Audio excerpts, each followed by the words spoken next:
In this video, I'm going to show you how to replace the exhaust hanger on this Chevy Silverado 2500. Let's get started. There are multiple of these hangers on this vehicle along this exhaust. However, this one's broken, so we're replacing this one, of course. However, the procedure for all of them is exactly the same. Because this one is broken, I'm going to try to take it off by spraying some rust penetrant in here.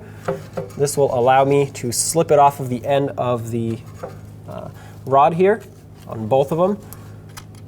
At this point, you can use large pliers, a pry bar, whatever you have. I'm going to use the exhaust hanger tool, and this is just going to pry these off of here, just like so.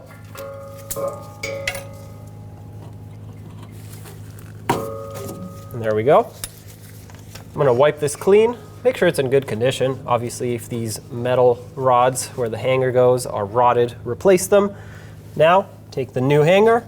I put a little bit of silicone paste inside there to help it slide on a little bit easier. Silicone paste is safe for rubber, so that's why I chose that. Then you're going to want to line up the exhaust pipe so it can slip over. Press it all on.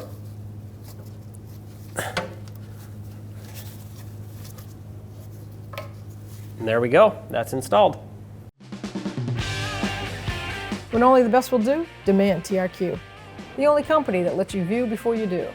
TRQ is committed to offering the highest quality aftermarket auto parts that are engineered for peace of mind. Thanks for using and viewing with TRQ.